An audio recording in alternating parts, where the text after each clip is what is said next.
പ്രിയപ്പെട്ട സുഹൃത്തുക്കളെ, സഹോദരി സഹോദരങ്ങളെ, യേശു മനഃശാസ്ത്രവും എന്ന കോഴ്സിൽ എൻ്റെ സഹയാത്രികരായി യേശുവിൻ്റെ പഠിപ്പീരുകളുടെ ആഴങ്ങളെ അന്വേഷിക്കുന്ന എൻ്റെ സ്നേഹിതരെ ഏവർക്കും വണക്കം.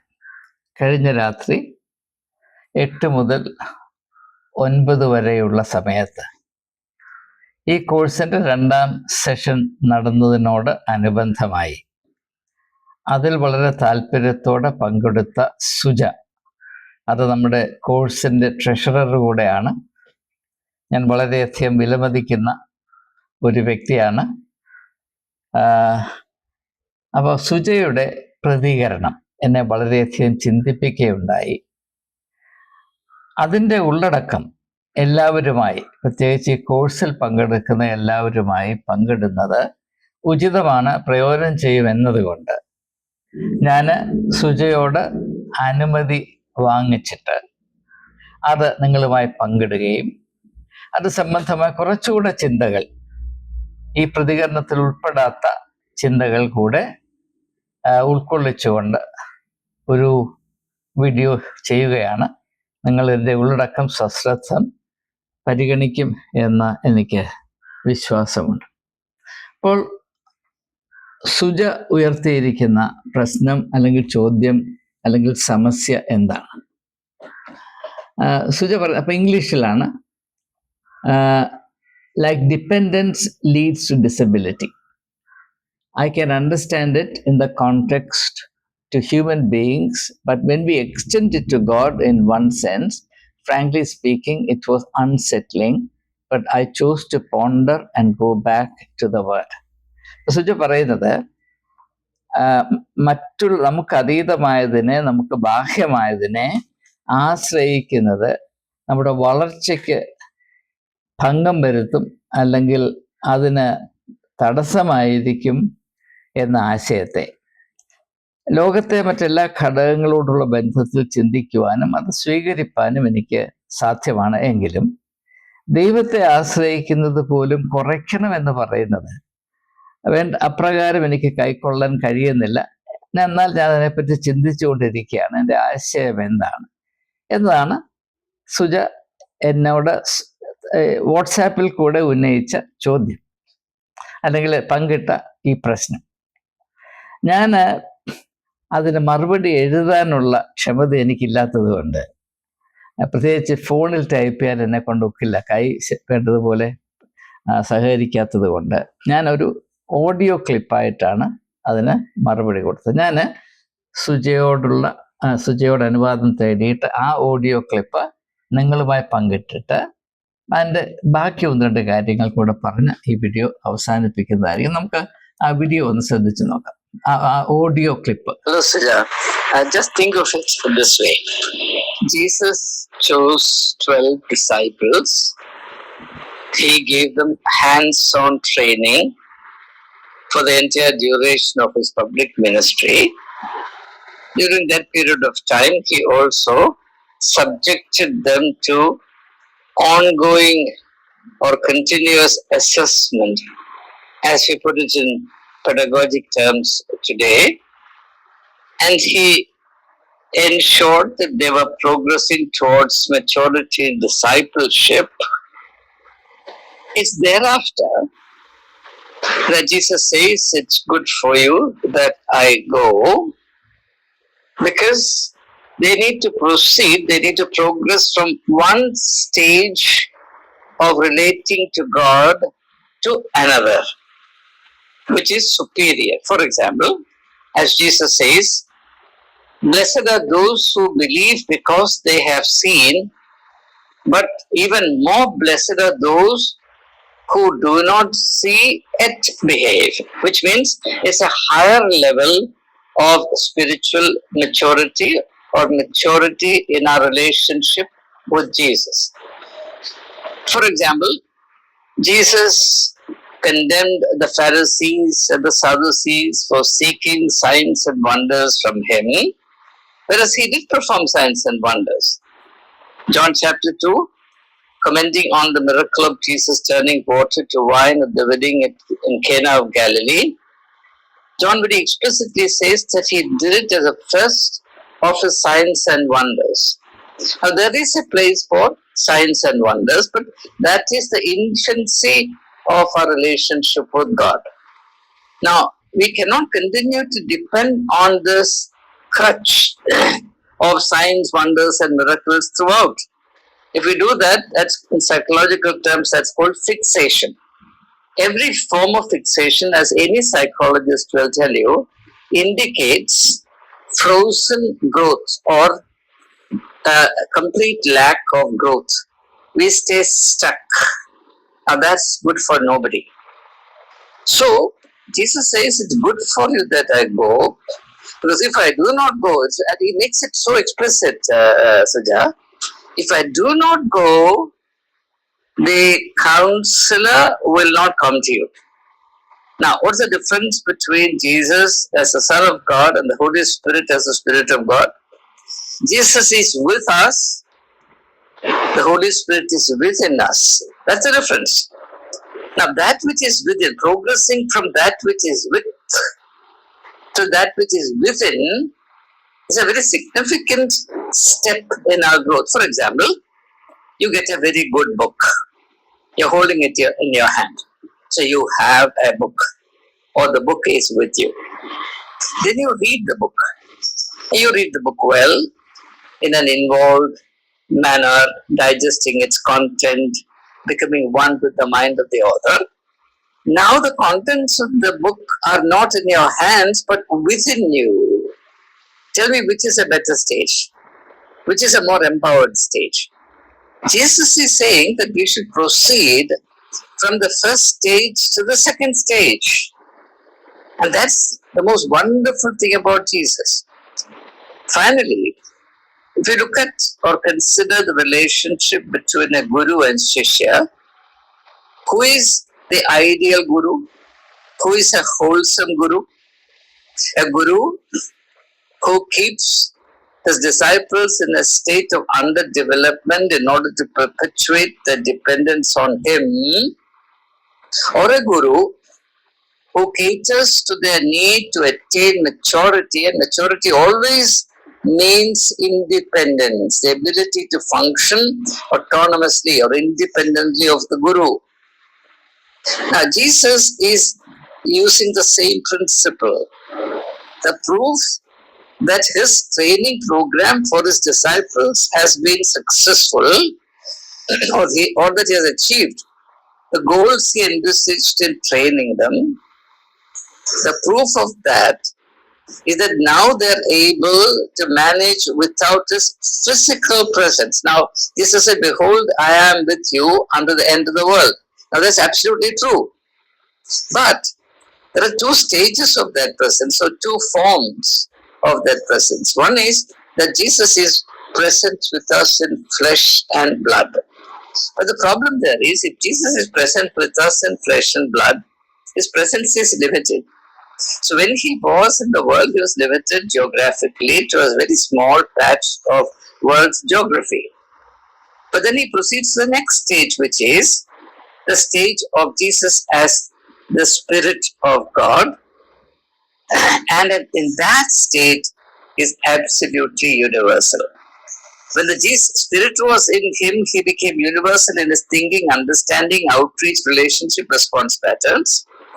But once he passes through a certain stage of trial, test, and proving himself, and the trial of Jesus Christ was on the cross of Calvary, he proceeds from one stage to another, where he becomes truly an equally felt universal presence, which is also eternal. Now, relating to Jesus of that kind, the higher level, is what is legitimate or what is appropriate to our spiritual maturity. Unfortunately, Christians don't understand it. And the priestly class will never teach this, because in that case, every individual believer will become independent of the systems created by man in the name of God. That would be a serious problem for any class which establishes itself as a class with its own interest, particularly the interest in tightening and prolonging one stranglehold on the rest of the community. So, now the difference between you seem to be troubled when we move from man to God. Now, the point is, when we talk about incarnation, if you accept the meaning of incarnation, you have to accept the fact that what God has revealed through Jesus Christ is the wholesome, necessary, and unavoidable pattern for every human being. Jesus did not come here to impress us with some extraordinary things which only he could do. What does Jesus say? John chapter 14, verse 12. He who believes in me will do not only what I have done, but greater things than I have done. So what does that mean? The purpose of incarnation, the purpose of Jesus coming into the world, the purpose of the Word becoming flesh, is to enable us to become like Jesus. Therefore, the way we relate to one another must also be the way we relate to God, relate to Jesus. That's why Jesus says, love one another as the Father and I love each other. There is a perfect identity which Jesus himself emphasizes. Unfortunately, we have all been taught wrong. Please understand. When I say this, people think that I'm saying these things because of some personal grudge against some priest, or I have no personal grudge. I have no need to bear grudge. Grudges are born by people who are defeated by life, or who defeat themselves because of their laziness. God has blessed me far beyond what I ever deserved or what I imagined. I have no need to be jealous or resentful towards anyone. I am extremely sad that the people of God, the people of faith, are kept in the state of blindness, and the consequences are terrible. And it is something to which I can't shut my eyes. Otherwise, I know that bearing witness to truth is a costly vocation, and that is the meaning of the cross. So if I choose this path, certainly it is not because of my concern for profit or any personal advantage. It's because of my concern for the plight of the people, which was also a concern that drove Jesus Christ. Anyway, think about it. I think we see this process of being hardwired for a long period of time, and then having to be de-schooled and re-schooled. It's a very, very traumatic one. I don't underestimate the difficulties here. But you have to go through this process if you have to be aligned to the path of Jesus. If you ever come across anything that I say in the entire course of conducting our study program, which is at variance with what Jesus has taught, please alert me to it, because I want to be absolutely faithful to the way of Jesus Christ. That is the one thing regarding which I don't want to compromise. That's the most absolute thing. So let's all stick to what Jesus has taught us, and all the changes, stoppings, aberrations, distortions that have come about in the course of the last 2000 years, they're not helping us. If that's helping people, I have no problem. But on ground evidence, they're not helping us at all. On the other hand, the evidence is intimidating, compelling, that the effects are disastrous, they are worrisome, they're a concern. There must be a concern for everybody, for you and for me, equally. So thank you, Suja. I greatly value your participation, and I know that you're with me in this pilgrimage, which is of the Lord. Let's remain open to the Lord that He may teach us regarding the truths both about our peace in this world and our life in the world to come. God bless you. Thank you. ഇതാണ് ഞാൻ സുജയുമായി പങ്കിട്ട ഉത്തരം. സുജ ഇംഗ്ലീഷിൽ ചോദ്യം ഉന്നയിച്ചു, അല്ലെങ്കിൽ പ്രശ്നം ഉന്നയിച്ചത് കൊണ്ട് ഞാൻ ഇംഗ്ലീഷിൽ മറുപടി പറഞ്ഞു. മാത്രവുമല്ല, എനിക്ക് മലയാളം ടൈപ്പ് ചെയ്യാൻ അറിയാൻ വയ്യാത്തത് കൊണ്ട് ടൈപ്പ് ചെയ്യുന്ന പ്രശ്നം ഏതായാലുമില്ല. എന്നാൽ ഇംഗ്ലീഷിൽ ചോദിച്ചു, ഇംഗ്ലീഷിൽ പ്രതികരിച്ചു. അത് വളരെ വളരെ മന്ദവും ഏറ്റവും ലളിതവുമായും അവതരിപ്പിച്ചത് കൊണ്ട് ഈ ഗ്രൂപ്പിൽ ഈ കോഴ്സിൽ പങ്കെടുക്കുന്ന എല്ലാവർക്കും അതിൻ്റെ ഉള്ളടക്കം മനസ്സിലാക്കാൻ അനായാസമായി സാധിക്കുമെന്ന പ്രത്യാശയിൽ ഞാൻ അതിൻ്റെ ഉള്ളടക്കത്തെ മലയാളത്തിലേക്ക് മൊഴിമാറ്റം ചെയ്യുവാൻ ഇപ്പോൾ ശ്രമിക്കുന്നില്ല. എന്നാൽ ഇതിൽ ഉൾപ്പെടുത്താത്ത ഒന്ന് രണ്ട് കാര്യങ്ങളും കൂടെ പറഞ്ഞ് ഞാൻ ഈ വീഡിയോ അവസാനിപ്പിക്കാം. ഇവിടെ ഇതിൻ്റെ മർമ്മസ്ഥാനത്ത് നിൽക്കുന്ന പ്രശ്നം മനുഷ്യനും ദൈവവുമായുള്ള ബന്ധമാണ്. ചെറുപ്പം മുതലേ നാം ദൈവത്തിൽ ആശ്രയിക്കണം, ദൈവത്തിൽ ആശ്രയിക്കണം, ദൈവത്തിൽ ആശ്രയിക്കണം എന്ന ആശയം ഉൾക്കൊണ്ട് വളർന്നു വന്നു. എന്നാൽ ദൈവത്തിൽ ആശ്രയിക്കുക എന്നതിന് പല ഭാവങ്ങളുമുണ്ട്, പല അവസ്ഥകളുമുണ്ട്, പല തരങ്ങളും തോതുകളുമുണ്ട് എന്നതിനെ പറ്റി ആരും നമ്മളോടൊന്നും പറഞ്ഞിട്ടില്ല എന്നതാണ് സത്യം. നമുക്ക് ദൈവത്തോടാണെങ്കിലും മനുഷ്യരോടാണെങ്കിലും പല വിധത്തിൽ ബന്ധം പുലർത്താൻ സാധിക്കും. നമുക്കറിയാം, ഭിക്ഷ യാചിക്കുന്ന മനുഷ്യനും അതിൽ നടന്നു പോകുന്ന ഒരു വ്യക്തിയോട് ബന്ധം പുലർത്തുകയാണ്. അത് എപ്രകാരമുള്ള ബന്ധമാണ്? ആവശ്യത്തിന് മാത്രം സ്വന്തം കാര്യം നടക്കാനുള്ള ബന്ധം, നൈമിഷികമായ ബന്ധം. താല്പര്യം, കാര്യം സാധിച്ചു, ആളിനെ മറന്നുപോയി, പിന്നെ അങ്ങനെ ആളുണ്ടോ ഇല്ലയോ എന്ന് പോലും നമുക്ക് ചിന്തിക്കേണ്ട കാര്യമില്ല. ദൈവത്തോട് അങ്ങനെയാണ് ബഹുഭൂരിപക്ഷം ആളുകളും ബന്ധം പുലർത്തുന്നതെന്ന് ഞാൻ എടുത്തു പറയേണ്ട ആവശ്യമില്ലല്ലോ. പിന്നെ ഉണ്ട് സുഹൃത്ത് ബന്ധങ്ങളുണ്ട്, അതിന് അതിൻ്റെതായ സ്വഭാവമുണ്ട്. ഭാര്യാഭർത്തൃ ബന്ധമുണ്ട്, അതിൻ്റെതായ സ്വഭാവമുണ്ട്. മാതാപിതാക്കന്മാരും മക്കളും തമ്മിൽ ബന്ധമുണ്ട്, അതിൻ്റെതായ സ്വഭാവമുണ്ട്. ജോലിസ്ഥലത്ത് ഒരുമിച്ച് പ്രവർത്തിക്കുന്ന ആളുകൾ, സഹപ്രവർത്തകർ തമ്മിൽ അവരുടേതായ ബന്ധമുണ്ട്, അതിൻ്റെതായ സ്വഭാവമുണ്ട്. അപ്പൊ ബന്ധങ്ങൾ പലവിധമാണ്. അപ്പൊ ദൈവത്തോട് ബന്ധം പുലർത്തണമെന്നതിന് യാതൊരു സംശയമില്ല. എന്നാൽ ചോദ്യം എന്താണ്? പ്രശ്നം എന്താണ്? ഏത് തരത്തിലുള്ള ബന്ധമാണ് വിഹിതം? ഇതാണ് പ്രശ്നം. ഈ പ്രശ്നത്തെ യേശു വളരെ കാര്യക്ഷമമായി കൈകാര്യം ചെയ്തിട്ടുണ്ട്. പക്ഷേ അതിനെപ്പറ്റി ഒന്നുപോലും ആരും പരാമർശിക്കുന്നില്ല എന്നത് എന്നെ വളരെ അത്ഭുതപ്പെടുത്തുന്നൊരു കാര്യം തന്നെയാണ്.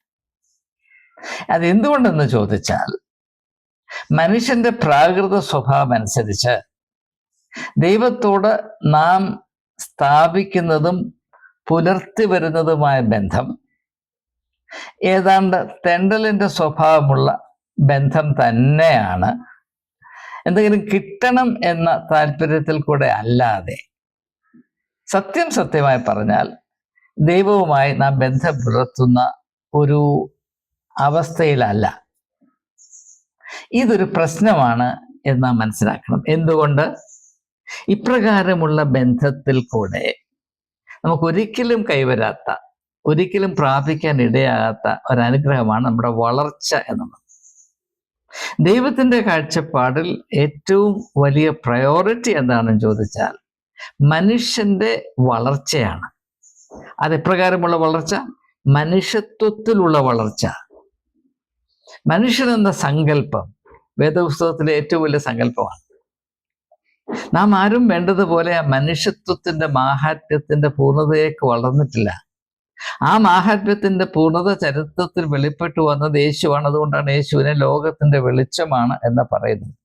യേശു പറയുന്നു, നിങ്ങൾ ലോകത്തിന്റെ വെളിച്ചമായിരിക്കണമെന്ന് പറയുമ്പോൾ നമ്മുടെ വ്യക്തിത്വം അപ്രകാരം വളരണമെന്ന് തന്നെയാണ് എൻ്റെ അർത്ഥം. അങ്ങനെ വളരെ വ്യക്തമായി യേശു നിർദ്ദേശിച്ചിട്ടും ആ വിധത്തിൽ ഒന്ന് ചിന്തിക്കുവാനോ ആ ദിശയിലേക്കൊന്ന് നടന്നു പോകുവാനോ പുരോഗമിക്കുവാനോ നാം ചിന്തിക്കുക പോലും ചെയ്യാത്തതിൻ്റെ കാരണം, പരമ്പരാഗതമായി നമുക്ക് ലഭിച്ച പരിശീലനം അനുസരിച്ച് യേശുവിനോടായാലും പിതാവായ ദൈവത്തോടായാലും പരിശുദ്ധാത്മാവായ ദൈവത്തോടായാലും ത്രിയോഗ ദൈവത്തോട് നാം പുലർത്തുന്ന ബന്ധത്തിന്റെ പിശകാണ്. അതെന്താണ് ആ പിശക് എന്ന് മനസ്സിലാക്കണം. നാം വേദപുസ്തകം ആദ്യം മുതൽ അവസാനം വരെ വായിച്ചാൽ, പ്രത്യേകിച്ച് ഉൽപ്പത്തി പുസ്തകം, പിന്നെ അതിനുശേഷം പുതിയ നിയമത്തിലേക്ക് വരുമ്പോൾ യേശുവിൻ്റെ എല്ലാ പഠിപ്പീരുകളും വെച്ച് നോക്കുമ്പോൾ ദൈവം മനുഷ്യർക്ക് ബന്ധം എന്ന് പറയുന്ന ഈ വലിയ ആനുകൂല്യം, വലിയ അനുഗ്രഹം, അതുല്യമായ അനുഗ്രഹം കൊടുത്തതിൻ്റെ ഉദ്ദേശം എന്താണെന്നറിയാമോ? മനുഷ്യന്റെ വളർച്ചയാണ്. ആദാമിനെ നോക്കിയിട്ട് മനുഷ്യൻ ഏകനായിരിക്കുന്നത് നന്നല്ല എന്ന് പറഞ്ഞു. അതുകൊണ്ട് ഞാൻ അവന് തക്കതായ ഒരു തുണയെ കൊടുക്കും. അപ്പൊ ബന്ധം അവിടെയാണ് സ്ഥാപിക്കപ്പെടുന്നത്. ഈ തക്കതായ തുണ എന്ന് പറഞ്ഞ അർത്ഥം എന്താണ്? ഒരു വ്യക്തിയുടെ ഉള്ളിൽ കുടികൊള്ളുന്ന സാധ്യതകളുടെ പൂർണ്ണത പ്രാപിപ്പാൻ അവന് ഒരു സഹായം ആവശ്യമാണ്. മനഃശാസ്ത്രത്തിലും നമ്മുടെ ഓരോരുത്തരുടെയും ഉള്ളിലുള്ള അവസ്ഥയെ, അതിൽ ഇരിക്കുന്ന സാധ്യതകളെ നമുക്ക് തിരിച്ചറിയാൻ കഴിയുന്നില്ല എന്ന് കഴിഞ്ഞ ദിവസം ഞാൻ വളരെ വിശാലമായി പ്രതിപാദിച്ചാണ്, ഞാൻ ആവർത്തിക്കുന്നില്ല. മറ്റുള്ളവരുടെ സഹായം, ഇപ്പം നമുക്കൊരു രോഗം വന്നാൽ തന്നെ നമ്മൾ ഡോക്ടറുടെ അടുത്ത് പോകുന്നു, ഡോക്ടർ അത് ഡയഗ്നോസ് ചെയ്യുന്ന രോഗം നമ്മുടേതാണെങ്കിലും അതിനെപ്പറ്റി നമുക്കറിയില്ല, ഡോക്ടർക്ക് അറിയത്തുള്ളൂ. അതാണ് മനുഷ്യന്റെ അവസ്ഥ, അതാണ്. എന്നാൽ അതിനേക്കാൾ അപ്പുറത്ത് നമ്മുടെ ഉള്ളിൽ യഥാർത്ഥത്തിലുള്ള നമ്മുടെ മനുഷ്യത്വത്തിന്റെ സത്ത എന്താണ് എന്ന് നമുക്ക് തിരിച്ചറിഞ്ഞ് അത് വേണ്ടതുപോലെ വളർത്തിയെടുക്കാനും പ്രകടിപ്പിക്കാനും നമുക്ക് സഹായം ആവശ്യമാണ്. അതിനുവേണ്ടിയാണ് ബന്ധം സ്ഥാപിച്ചത്. ഇത് മനസ്സിലാക്കാതെ വേദപുസ്തകത്തിന്റെ ആത്മീയ ദർശനത്തെ നമുക്ക് മനസ്സിലാക്കാൻ സാധ്യമല്ല. അതുകൊണ്ട് ദൈവവും മനുഷ്യനുമായുള്ള ബന്ധത്തിൽ വളരെയധികം ഊന്നൽ കൊടുത്ത് കർത്താവ് യേശുക്രിസ്തു എപ്പോഴും പ്രസ്താവിക്കുന്നത് ആ ബന്ധത്തിൽ കൂടെ വ്യക്തികൾ വളരണം വളരണം വളരണം എന്നുള്ളതാണ്. യേശുവിൻ്റെ ആത്മീയത മനുഷ്യ വളർച്ചയുടെ ആത്മീയതയാണ് എന്ന് നാം തിരിച്ചറിയേണ്ട കാലം വളരെ വൈകിയിരിക്കുന്നു. എല്ലാവരും സ്വർഗത്തിൽ പോകാനായിട്ട് മുണ്ടുകൊടുത്തിരിക്കുന്നത് കൊണ്ട് യഥാർത്ഥത്തിൽ യേശു നൽകിയ ആ ദർശനം, അതിൻ്റെ ഇഹലോക പ്രസക്തി, അതിൻ്റെ വലിയ മൂല്യങ്ങൾ മനസ്സിലാക്കാൻ നാം ഒരിക്കലും കൂട്ടാക്കുന്നില്ല. നാം വളരണം എന്നതാണ് യേശുവിൻ്റെ പഠിപ്പീരുകളുടെ മുഖ്യമായ ഊന്നലെന്ന് ദയവായി നിങ്ങൾ 4 സുവിശേഷങ്ങളൊന്ന് വായിച്ചു നോക്കൂ. ഈ ആശയം നിങ്ങളെ തുറിച്ചു നോക്കും എന്നതിന് യാതൊരു സംശയമില്ല. അപ്പോൾ ദൈവവും മനുഷ്യനുമായി, യേശുവും നാമുമായി സ്ഥാപിക്കുന്ന നിലനിർത്തുന്ന ബന്ധങ്ങളിൽ കൂടെ എന്ത് സംഭവിക്കണം? നാം വളരണം. വളരുന്നത് എന്തിനു വേണ്ടിയാണ്? ഇത് അടുത്തത് വളരെ ശ്രദ്ധിക്കുക, വളരെ വളരെ ശ്രദ്ധിക്കുക. നാം എന്തുകൊണ്ട് വളരണം? വളർന്ന് കൈയും വീശി നടക്കാനല്ല, മാറുപിരിച്ച് നടക്കാനല്ല. മനുഷ്യനെ സൃഷ്ടിച്ചത്, മനുഷ്യന്റെ സൃഷ്ടിയുടെ അടിത്തറ എന്ന് പറയുന്നത് മനുഷ്യനും ദൈവവുമായി പങ്കാളിത്തം ഉണ്ടാകുന്നതിന് വേണ്ടിയാണ്. Human beings are created to be partners with god. നമുക്കറിയാം, പങ്കാളിത്തം സമത്വത്തിൽ മാത്രമേ നിലനിൽക്കുകയുള്ളൂ. അസമത്വത്തിൽ കൂടെ സ്ഥിതി ചെയ്യുന്ന പങ്കാളിത്തമല്ല, അത് പരാന്നയത്വമാണ്, പാരസറ്റിസമാണ്. പരാന്ന ജീവികൾ എന്നൊക്കെ പറയത്തില്ല, അവിടെ ഡിപ്പെൻഡൻസ് വരും. ഇപ്പോൾ മാവിൽ ഇത്തിൾ വളരും, മാവും ഇത്തിളും സമമല്ല. അപ്പൊ അങ്ങനെ മാവിൽ ഇത്തിളിരിക്കുന്നത് പോലെ ആയിരിക്കണം മനുഷ്യൻ ദൈവത്തോട് ബന്ധം പുലർത്തുന്ന എന്ന് പറഞ്ഞാൽ, അതിനേക്കാൾ ദൈവത്തെയും മനുഷ്യനെയും അപമാനിക്കുന്ന എന്തെങ്കിലും സങ്കല്പം ഉണ്ടോ? എന്തുകൊണ്ടാണ് നമുക്ക് മനസ്സിലാകാത്തത്? അപ്പൊ ദൈവത്തിന്റെ താല്പര്യം നമ്മെ ഏത് ഉദ്ദേശത്തോടുകൂടി സൃഷ്ടിച്ചിരിക്കുന്നു, അത് ഞാൻ സൂചിപ്പിച്ചു കഴിഞ്ഞു. പങ്കാളിത്തം എന്ന് പറയുന്ന സക്രിയമായ, സർഗാത്മകമായ, അനുഗ്രഹിക്കപ്പെട്ട അവസ്ഥയിലേക്ക് നാം ആയിത്തീരുന്നതിന് വേണ്ടിയാണ്. ഏദൻ തോട്ടത്തിൽ ആദാമിനെ ഹവ്വായെ നിർത്തിയിട്ട്, പ്രത്യേകിച്ച് ആദാമിനെ നിർത്തിയിട്ട്, നീ തോട്ടത്തിൽ വേല ചെയ്യുവാനും അതിനെ കാക്കുവാനുമായി ചുമതല ഏറ്റെടുക്കണം എന്ന് പറയുമ്പോൾ, അതിന് പകരം കർത്താവേ, ദൈവമേ, നീ അങ്ങ് കൂന്താലെടുത്ത് കിളച്ചു, നീ ഈ തോട്ടത്തിലെ പഴങ്ങളൊക്കെ വളർത്തിക്കോ, ഞാൻ ഇരുന്ന് തിന്നോളാം എന്ന് പറയുന്നതിൽ ഏതാണ്ട് മാന്യതയുണ്ട്, ആത്മീയമായ അർത്ഥമുണ്ട് എന്ന് പറയണമെങ്കിൽ അത് ചില കഷ്ടമാണ്. ഇതാണ് നാം ധരിച്ചു വെച്ചിരിക്കുന്ന അവസ്ഥയെന്ന് മനസ്സിലാക്കുക. എല്ലാറ്റിനും ദൈവത്തെ ആശ്രയിക്കുക. എല്ലാവരും, എൻ്റെ പ്രിയപ്പെട്ട സഹോദരി സഹോദര, എത്ര മഹനീയമായ അനേക ഗുണങ്ങളാൽ ദൈവം നിന്റെ വ്യക്തിത്വത്തെ അലങ്കരിച്ചിരിക്കുന്നു, ധന്യമാക്കിയിരിക്കുന്നു. എന്തിനാണ് ദൈവം നിനക്ക് ഈ കഴിവുകൾ തന്നത്? ആ കഴിവുകളെ നീ വികസിപ്പിച്ച് അത് പ്രയോജനപ്പെടുത്തുന്നതിന് ആനുപാതികമായി ആരെയും ആശ്രയിക്കാതെ അഭിമാനത്തോടെ ദൈവത്തോടുള്ള പങ്കാളിത്തത്തിൽ ജീവിപ്പാൻ നിനക്ക് സാധിക്കും. അത് നാം ചെയ്യാത്തിടത്തോളം കാലം നമുക്ക് നൽകപ്പെട്ടിരിക്കുന്ന സാധ്യതകളുടെ നേരെ കണ്ണടച്ച് വെച്ച് ആലസ്യം പൂണ്ട് ചിതൽപുറ്റ് പോലെ ഇരുന്ന് എല്ലാം ദൈവത്തിന്റെ മേൽ സമർപ്പിച്ചിരിക്കുന്നു, ഇനി എനിക്കൊരു ചോദ്യമൊന്നുമില്ല, ദൈവം എല്ലാം നോക്കിക്കോളും. അതാണ് ഏറ്റവും വലിയ ഭക്തി എന്ന് പറയുന്നത്. ലോകത്തിലേക്ക് മതപ്പതിച്ച ആശയവും മനോഗതിയുമാണ് എന്ന് പറയാൻ എനിക്ക് യാതൊരു മടിയുമില്ല. പറയുന്നതിൻ്റെ കടമയാണ്. അതുകൊണ്ട് നാം നമ്മെ തന്നെ മനസ്സിലാക്കേണ്ടത് എപ്രകാരമാണ്. നമ്മെ ദൈവം സൃഷ്ടിച്ചിരിക്കുന്നത് ദൈവത്തോട് പങ്കാളിത്തം പാലിക്കുന്നതിന് വേണ്ടിയാണ്. അങ്ങനെയെങ്കിൽ നാം ആ തലത്തിൽ വളരേണ്ട ഒരു അത്യാവശ്യമുണ്ട്. വളർച്ചയിൽ കൂടെ സംഭവിക്കേണ്ടത് സ്വാതന്ത്ര്യമാണ്, അല്ലാതെ ഡിപ്പെൻഡൻസ് അല്ല. രണ്ടു വ്യക്തികൾ തമ്മിൽ പങ്കാളിത്തം പ്രാപിക്കണമെങ്കിൽ രണ്ടുപേരും ഇൻഡിപെൻഡന്റ് ആയിരിക്കണം.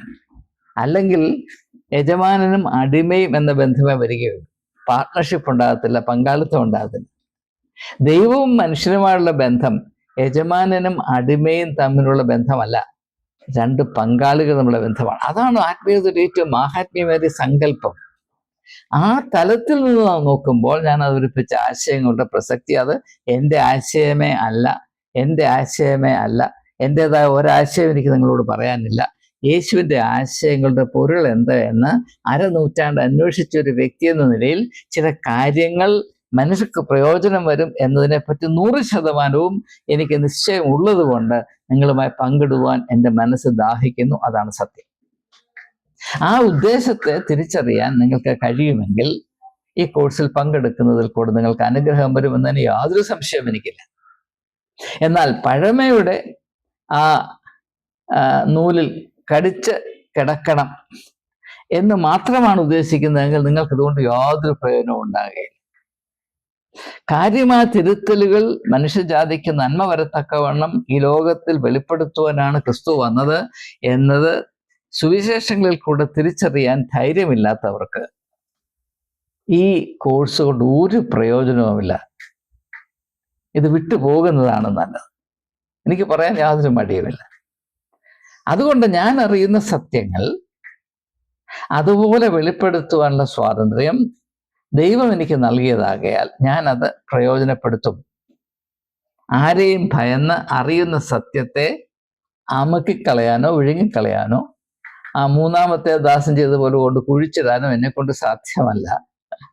എന്നാൽ ഞാൻ അവതരിപ്പിക്കുന്ന ഏതെങ്കിലും കാര്യം യേശുവിൻ്റെ പഠിപ്പീരുകളോട്, വെളിപ്പെടുത്തലുകളോട്, ഉത്ബോധനങ്ങളോട് ചേർച്ചയില്ലാത്തതാണ് എന്ന് നിങ്ങൾക്ക് തോന്നിയാൽ നിങ്ങൾ ദയവായി വലിയ ഉച്ചസ്വരത്തിൽ തന്നെ അറിയിക്കുക.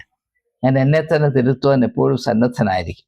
എന്നാൽ അതേസമയം തന്നെ ഞാൻ പറയുന്ന കാര്യങ്ങൾ പഴമയുടെ സ്വരത്തോട് യോജിക്കുന്നില്ല, അതുകൊണ്ട് തന്നെ തിരുത്തണം എന്ന് പറഞ്ഞാൽ അത് നടക്കത്തില്ല. എനിക്ക് കൃത്യമായിട്ടറിയാം യേശുവിൻ്റെ ആത്മീയത മനുഷ്യന്റെ വളർച്ചയുടെ ആത്മീയതയാണ്. യേശുവാകുന്ന തലയോളം വളരണം എന്ന് പറയുമ്പോൾ അത് എത്രയോ മാഹാത്മ്യമേറിയതും വെല്ലുവിളിയേറിയതും. അത് സംബന്ധിച്ച് ആ അളവുകളോട് നാം നമ്മെ അളന്നാൽ നാം എവിടെ നിൽക്കും എന്ന ചോദ്യം വളരെ പ്രസക്തമാണ്. ഞാൻ ഈ കോഴ്സ് ആവിഷ്കരിച്ചത് തന്നെ ഇപ്രകാരമുള്ള ഒരു വലിയ പുതിയ നമ്മുടെ കാഴ്ചപ്പാടിൽ ഉണ്ടാകേണ്ട ഒരു തിരുത്തൽ ലക്ഷ്യമാക്കിയാണ്. അതായത് പഴയ കാര്യങ്ങൾ അതുപോലെ ആവർത്തിച്ചുകൊണ്ടിരിക്കുന്നതിൽ യാതൊരു പ്രയോജനവും ഞാൻ കാണുന്നില്ല. അത് സമയത്തിൻ്റെ നഷ്ടമാണ്. അത് മറ്റുള്ളവർ ചെയ്തു കൊള്ളട്ടെ, താല്പര്യമുള്ളവർ. എനിക്കതിൽ താല്പര്യമില്ല. ഏതായാലും ദയവായി മനസ്സിലാക്കുക, മനുഷ്യനും ദൈവവുമായുള്ള പങ്കാളിത്തം, പാർട്ട്ണർഷിപ്പ് അർത്ഥവത്താകണമെങ്കിൽ നാം ആ തലത്തിലേക്ക് വളരുവാൻ കൂട്ടാക്കണം. അതുകൊണ്ടാണ് യേശു 12 ശിഷ്യന്മാരെ എടുക്കുകയും അവരെ തൻ്റെ പരസ്യ ശുശ്രൂഷയുടെ മുഴുവൻ കാലവും തൻ്റെയോട് കൂടെ കൊണ്ടു നടന്ന് അനുദിനം പരിശീലിപ്പിച്ച് ആ തലത്തിൽ വളർത്തുവാൻ വളരെയധികം ക്ലേശിച്ചത് എന്നാ മനസ്സിലാക്കുക. അവർ ആ പരിശീലനത്തിൽ കൂടെ എത്രമാത്രം വളർന്നു എന്ന് അപ്പോസ്തല പ്രവൃത്തിയുടെ പുസ്തകത്തിൽ വരുമ്പോൾ നമുക്ക് മനസ്സിലാകുന്നത്. ലോകത്തെ കീഴ്മേൽ മറിക്കുന്നവരിതാ ഇവിടെ വന്നിരിക്കുന്നു എന്നാണ് അവരെ പറ്റി പറയുന്നത്. മുക്കുവരായിരുന്ന ആളുകൾ 3.5 വർഷത്തെ പരിശീലനം കൊണ്ട് എന്ത് സംഭവിച്ചു? ലോകത്തെ കീഴ്മേൽ മറിക്കാൻ കഴിവുള്ളവർ ഇതാ ഇവിടെ വന്നിരിക്കുന്നു. അതിൻ്റെ പേരാണ് വളർച്ചയെന്നത്. അത് പ്രാപിക്കുവാൻ ഒരു വിശ്വാസിക്ക് മനസ്സില്ല എങ്കിൽ അതെന്തോ വിശ്വാസമാണ് എന്ന് ചോദിക്കേണ്ടി വരും. ഏവർക്കും നമസ്കാരം.